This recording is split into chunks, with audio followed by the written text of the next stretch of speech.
नमस्कार, मैं अखिल श्रीवास्तव एक बार फिर आपका स्वागत करता हूं आर एक्सप्रेस के खास शो। अब होगी मुद्दे की बात और आज का मुद्दा सबसे अहम होगा, रायबरेली के लिए ही नहीं पूरे देश के लिए भी। मुद्दा होगा एम्स। लॉकडाउन के चलते जहां कोरोना वायरस को लेकर लॉकडाउन लगाया गया, वहीं लॉकडाउन के लिए जो लोगों के सैंपल भेजे जा रहे हैं, उन सैंपलों को जहां पे जांच की जा रही है उनके द्वारा अगर देखा जाए तो मेडिकल कॉलेज है व कई ऐसी संस्थाएं हैं जिनकी जांच कर रही हैं। वहीं अगर बात की जाए रायबरेली में बने एम्स की, तो अगर एम्स के जो ओपीडी है, ओपीडी के अलावा अगर पूरे एम्स की शुरुआत कर दी जाती तो क्या एम्स में आज जांच नहीं हो रही होती। कुछ इन्हीं मुद्दों के इर्द गिर्द ही आज का मुद्दा रहेगा। आइए चलते हैं, हमारे दो नए गेस्ट हैं, आइए उनसे बात करते हैं और कौन कौन है उनसे भी आपका तारुफ कराएंगे। एक हमारे साथ मौजूद है संतोष पांडे, जो बीजेपी के प्रवक्ता हैं और बीजेपी का पक्ष रखेंगे। वहीं हमारे साथ मौजूद हैं आशीष द्विवेदी, जो कांग्रेस के प्रवक्ता हैं और कांग्रेस का पक्ष रखेंगे। आशीष जी, सबसे पहले एम्स को लेकर मैं आपसे पहला सवाल मेरा, 2009 में आपके ही पार्टी की सरकार थी, केंद्र में भी थी। उन सरकार को लेकर उस समय 2009 की जो कवायद थी, 2009 में एम्स की जो कवायद थी उसको लेकर रखा गया, अप्रूव्ड भी हुआ। वहीं क्या सिलसिला रहा, क्या आप लोगों ने देखा और फिर 2009 में आपने अप्रूवल भी यूपी की सरकार से मांगी, तत्कालीन यूपी की सरकार जो बीएसपी की सरकार थी, मायावती जी की सरकार, फिर उसमें जो जमीन थी वो आपको नहीं मिल पाई। वहीं देखा जाए 2012 में उसका अप्रूवल हुआ, 2012 में सपा की सरकार थी और सपा की सरकार ने आपको जमीन दी, उसके बाद भी काम आगे नहीं बढ़ पाया है। देखिए अखिल जी, 2009 में यूपीए सरकार के दौरान हमारी जनपद की सांसद श्रीमती सोनिया गांधी जी के प्रयासों से रायबरेली जनपद में तत्कालीन यूपीए सरकार ने एम्स लगाए जाने की घोषणा ही नहीं की, स्वीकृति भी दी। जिस क्रम में उन्होंने तत्कालीन प्रदेश सरकार जो कि समाजवादी पार्टी की थी, उनसे भूमि आवंटन का प्रस्ताव उनको भेजा और भूमि आवंटन की मांग उठाई, जो कि सदैव ही किसी भी प्रदेश सरकार का हक होता है। लेकिन किन्हीं कारणवश 2009 से लेकर 12 तक तत्कालीन प्रदेश सरकार द्वारा जनपद में लगने वाले एम्स के लिए भूमि आवंटित नहीं की जा सकी। मैं शुक्रगुजार रहूंगा कांग्रेस पार्टी की ओर से, रायबरेली जनपद वासियों की ओर से। 2012 में अखिलेश यादव जी के नेतृत्व में बनी समाजवादी पार्टी की सरकार को, जिन्होंने अपनी सरकार बनने के उपरांत बहुत ही शीघ्र समय में, मुझे याद है जहां तक 2 या 2.5 महीने के अंदर ही रायबरेली के एम्स के लिए भूमि आवंटित कर दी। लेकिन उसके बावजूद, जैसा कि आपने पूछा कि साल 1.5 साल तक ये मुद्दा अटका रहा, तो उसके पीछे एक बहुत बड़ा कारण रहा है, जिसको चूंकि हम लोग और हमारी पार्टी के लोगों ने तन्मयता से रायबरेली के एम्स को लगाए जाने के लिए प्रयास किया, इसलिए उस चीज को मैं जानता हूं और आज आपके माध्यम से आपको और जनता को दोनों को बताना चाहूंगा कि उस चीनी मिल की भूमि जहां पर एम्स प्रस्तावित हुआ के बंद होने के उपरांत वहां के मजदूरों ने एक हाई कोर्ट में रिट फाइल की, अपने हितों को ध्यान में रखते हुए, जो कि प्रदेश सरकार द्वारा भूमि आवंटन के उपरांत भी, चूंकि हाईकोर्ट में मामला उस भूमि को लेकर मजदूरों और मिल के बीच और प्रदेश सरकार के बीच लंबित था, तो भूमि आवंटन के उपरांत भी कार्य नहीं हो पाया। उस समस्या का निदान भी हमारी लोकसभा की तत्कालीन प्रभारी, वर्तमान प्रदेश की महासचिव माननीय प्रियंका गांधी जी द्वारा सीधे तौर पर मजदूरों से मुखातिब होकर उनको भविष्य के आश्वासन देते हुए, जिसमें रायबरेली के उन मजदूरों में हमारे कांग्रेस के साथी विजय शंकर अग्निहोत्री जी की भी भूमिका महत्वपूर्ण रही।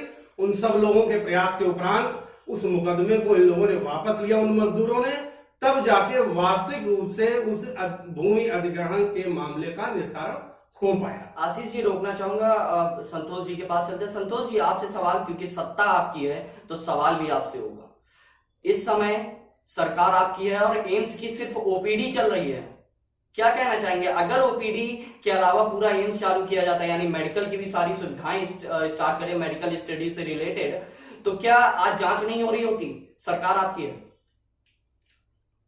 नमस्कार, आप सभी का बहुत बहुत धन्यवाद। बहुत अच्छा सवाल आपने किया है। मैं अपने मित्र को पहले बताना चाहूंगा कि जैसे कि आज आपने कहा कि एम्स में अधिक से अधिक जांचें हो जाए, अधिक से अधिक मरीज को देखा जाए, लेकिन कहते हैं जब नियत खराब हो, 2 चुनाव कांग्रेस पार्टी ने 10 साल लगा दिया एम्स को। 10 सालों में 2 बार पूजा किया, 2 बार पूजा करके अपने चुनाव को लड़ा। जबकि सत्ता में जो है कांग्रेस पार्टी थी, एक एम्स क्या 10 एम्स को बना करके चालू किया जा सकता था, लेकिन नियत में खोट है। अगर आपकी जमीन, जैसे आसिफ भाई ने कहा कि किसानों को जमीन की समस्याएं थी और किसी तरह उन्होंने मुकदमे को अपने वापस लिया, फिर वो कार्य को आगे बढ़ा। किसकी नियत में खोट है? कांग्रेस पार्टी के नियत में खोट। आसिफ रिएक्शन। देखिए भैया, नियत की खोट की ये बात कर रहे हैं, मैं पहले ही स्पष्ट कर चुका हूं, शायद मेरे मित्र मेरी बात को समझ नहीं पा रहे हैं। पहले तो किसानों की जमीन का मामला नहीं था, उस मिल में जो आवंटित हुई थी एम्स के लिए, उस मिल में कार्यरत मजदूरों के मुकदमे का मामला था, जो राज्य सरकार और मिल के मजदूरों के बीच लंबित था हाईकोर्ट में। तो दूसरी बात संतोष जी कहना चाहूंगा कि मैं आपको बड़े ध्यान से सुन रहा हूं, मुझे भी ध्यान से सुने।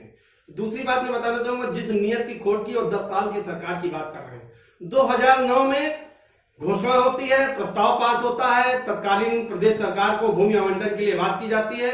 दुर्भाग्य से हमारे बीच बहुजन समाज पार्टी के कोई प्रवक्ता नहीं है, मैं किसी आरोप प्रत्यारोप के से विरत रहते हो, सिर्फ ये कहना चाहूंगा किन्हीं कारणों से वो बसपा सरकार समझे और तत्कालीन केंद्र सरकार उसको बेहतर जानती है, हम भी जानते हैं।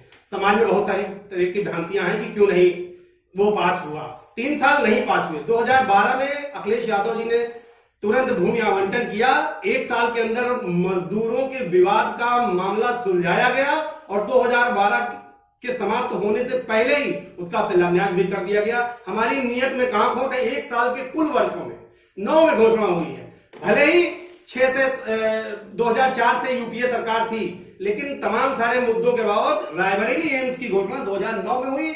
9 से 12 तक हम प्रदेश सरकार की मंशा के विपरीत हमको खड़े रहना पड़ा, संघर्ष करना पड़ा। नतीजा हुआ कि अखिलेश यादव जी ने दिया उसका रायबरेली की जनमानस, कोट उनको धन्यवाद। आशीष जी, क्या ये सवाल उठता है संतोष जी आपसे, ये सवाल कि आपकी सरकार को इतने साल हो गए, इस बीच क्या एम्स की ओपीडी के अलावा, क्योंकि केंद्र में भी आपकी सरकार है, तो क्या ओपीडी के अलावा इसके पूरे मेडिकल जो सिस्टम्स है इसको पूरी तरह सुचारू रूप से नहीं चालू किया जाना चाहिए था? बिल्कुल सुचारू रूप से यानी आप मानते हैं चालू करने का ही पूरा सारा प्रबंध ही भारतीय जनता पार्टी और मोदी की सरकार, योगी की सरकार कर रही है। जब इन्होंने एम्स बनाया, अगर ये चाहते तो 2 साल पहले ओपीडी शुरू हो सकती थी। कांग्रेस पार्टी के Sonia Gandhi super prime minister थी, उन्होंने 2 साल सुपर प्राइम मिनिस्टर, क्योंकि प्रधानमंत्री जी के उनके कमरे से, उनके कार्यालय से जो सोनिया गांधी से कमरे से निकली हुई फाइल को साइन वही मनमोहन सिंह करते थे जो सोनिया गांधी के कमरे से निकलती थी। इतना बड़ा आरोप ऐसा मैं नहीं, कांग्रेस पार्टी का डी राजा जब वो जेल गए हैं तो उन्होंने कहा कि सोनिया जी के कमरे से निकली फाइल पे ही मनमोहन सिंह साइन करते हैं, इस नाते मैं सुपर प्राइम मिनिस्टर को, सोनिया जी को सुपर प्राइम मिनिस्टर ही कहता हूं। 1 एम्स नहीं 10 एम्स बना सकते हैं। स्पिनिंग मिल चालू किया, बंद। ITI चालू किया, लगभग 99% बंद। अरे सुपर प्राइम मिनिस्टर रहते लगभग 6 साल। जैसा कि मैं नियत की बात कर रहा हूँ, कि जब आप सुपर प्राइम मिनिस्टर थी, अभी आपने नाम एक दिया है हमारी जो है प्रियंका वाड्रा जी का, क्योंकि वो चुनाव में आती है इसलिए उनका भी जिक्र होना बहुत जरूरी है।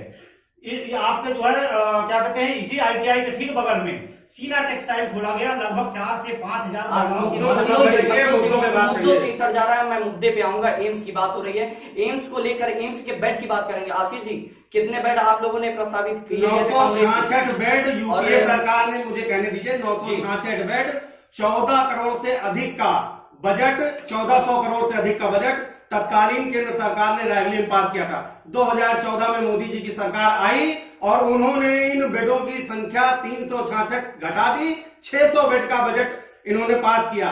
ओपीडी भारी रायबरेली के जन आंदोलनों के उपरांत प्रारंभ हुई, आप सब मीडिया कर्मी इसके गवाह हैं, और 6 साल से ओपीडी ही चल रही है। नियत में किसकी खोट है ये स्पष्ट हो रहा है। प्रदेश में कम से कम 10 एम्स खोलने की बात की गई है, किन्हीं की भी आधारशिला के अतिरिक्त, शिलान्यास के अतिरिक्त कोई काम नहीं हुआ है। 6 साल से ये प्रदेश में, देश में सरकार बना के बैठे हुए हैं। इनकी नियत में कितनी साफ गोई है ये आप स्वयं स्पष्ट करें। किसी की नियत में खोट नहीं है। 1 साल के कम कार्यकाल के अंदर शिलान्यास और 2 साल के अंदर बिल्डिंग खड़ी करके 14 में उसका शिलान्यास किया गया। ये हमारी कार्यगुजारी है। आपकी नियत में खोट स्पष्ट है। बिल्कुल, कुछ बताने की जरूरत नहीं है। बहुत अच्छी बात। 2 मिनट मित्र आप हमें भी दिए। नियत की खोट यही है, मैं यही तो बार बार कह रहा हूँ, आपने ओपीडी क्यों नहीं चालू किया? चालू किया ओपीडी 2014 में चालू होनी थी, 10 साल लगा दिया। चुनावी घोषणा के कारण ओपीडी रुकी और उसको चालू करने में चुनाव उपरांत जब आपकी सरकार बनी तब भी उसने 6 माह लगा दिए, जो कि 1 वर्ष लगा दी, जो कि एक पहले बन चुकी थी, और उसके बाद 6 वर्ष लग गए आपको ओपीडी से आप आगे नहीं बढ़ पाए, ओपीडी से आगे नहीं बढ़ पाए। मैं आपकी बात कर रहा हूँ, आपकी नियत का Sonia Gandhi super prime minister थी, उन्होंने प्राइम मिनिस्टर नाम का कोई पद भारतीय संविधान में नहीं है। आप मानते हैं हमारी अध्यक्षा को कि वो देश की प्राइम मिनिस्टर से भी बड़ी है, तो इसके लिए आपको साधुवाद। ठीक है, इसके लिए आपको साधुवाद। यही तो कह रहा हूँ ना, 5 साल जब उन्होंने पूजा करके उसको एम्स को क्यों नहीं चालू किया? फिर जब चुनाव आया लॉलीपॉप एम्स कोई किराने की दुकान थोड़ी है, आज 10 साल में आपने पूजा करने की बात कर रहे हो, और आज भारतीय जनता पार्टी ने ओपीडी चालू किया। 2009 से लेकर के 12 तक के कार्यकाल को समाप्त करके दोनों लोगों को रोकना चाहूंगा। सवाल सिर्फ इतना, एक आपसे संतोष जी, बेड की संख्या क्यों घटाई गई? सीधा सवाल सीधा जवाब, कम शब्दों में। मित्र, जो हम करते हैं है ना, हमारा जो अंदर कहते हैं ना नियत, मैं बार बार वही सवाल कर रहा हूँ, बार बार उसी का आपको जवाब दूंगा कि हमारी नियत में है कि मुझे उस कार्य को सुचारू रूप से करना है। तो बेड की संख्या क्योंकि बेड की संख्या नहीं, बेड की संख्या बढ़ा लेने से, यही तो इनकी नियत में था। इन्होंने क्या किया? इन्होंने स्पिनिंग मिल चालू किया, बंद किया, नियत में खोट है ना, वो क्यों बंद कर दिया? स्पिनिंग मिल का मुद्दा, सीना टेक्सटाइल का मुद्दा क्यों बंद कर दिया? चीनी मिल का मुद्दा, ये सब बसपा सरकार ने प्रदेश सरकार के अधिकार क्षेत्र में आता है, केंद्र सरकार के। हो आप पता है 1000 में आप चालू कर दो ना, इतने 1000 स्पिनिंग चालू कर दो ना, उसमें से 99% जनता जेब के अंदर आएगा। बाकी भटकने की बात आप कर रहे हो। अरे भाई, आप एम्स पे जवाब नहीं दे पा रहे, आप एम्स पे नहीं जवाब दे पा रहे हो, 14 करोड़ रुपया और जिन लोगों को बात कर रहे हो उन पे नहीं सुन रहे हो। भारतीय जनता पार्टी इसको चालू करने का काम करती का है। एक सवाल सीधे जनता जानना चाहती है कि जो 300 संख्या, लगभग 300 की जो संख्या है वो कम हुई बेड की, उसका क्या उद्देश्य था और सरकार की क्या मंशा थी? सीधा सवाल सीधा जवाब। आप सीना होम टेक्सटाइल पे ले जा रहे हैं, काफी मुद्दों से भटका रहे हैं। मुद्दों पे रहिए, सिर्फ मुद्दों की बात करनी है, क्योंकि अब होगी मुद्दे की बात। मुद्दा सिर्फ एम्स, सवाल जवाब। हाँ, सिर्फ ठीक है, बहुत अच्छी बात है। एम्स को एक बार बेड वहां घटाने का जो कार्य सुचारू रूप से हम कर सकते हो, पहले तो उतना करें ना कि लॉलीपॉप देना है कि 1200 करोड़ जारी किया, 90% जेब के अंदर पैसा आ गया और 10 सालों में पूजा कराने में लगा दिया, क्यों नहीं चालू कर पाए? ये जवाब दे। ठीक उसी तरह जैसे अभी आपने 20 लाख करोड़ जारी करने की बात की है, उसी तरह आप इसको भी बता रहे हो। मैं बता रहा हूँ, बार बता रहा हूँ। कांग्रेस पार्टी ने कहा मजदूरों को पैसा दे रहे, किस मजदूर को पैसा बार बार आपको मजदूरों को पैसा नहीं दिया, फिर बस चला देंगे। मजदूरों को पैसा नहीं दिया। संतोष जी, आपको रोकना चाहूंगा। मुद्दा एम्स था और मुद्दा राजनीतिक नहीं है, मुद्दा सिर्फ जनहित का है। अगर एम्स की ओपीडी के अलावा पूरे एम्स की शुरुआत की जाती और मेडिकल साइंस वहां पे पढ़ाई जाती, जो मेडिकल के छात्र उनको शिक्षा दी जाती, तो आज यहां पर भी रायबरेली में भी जांच हो रही होती और जो कहीं ना कहीं कोरोना के लिए रायबरेली भी एक वॉरियर साबित होता। तो ये एक खास मुद्दा रहा। हमारे साथ दोनों हमारे साथी और हमारे गेस्ट मौजूद रहे, उनके लिए धन्यवाद।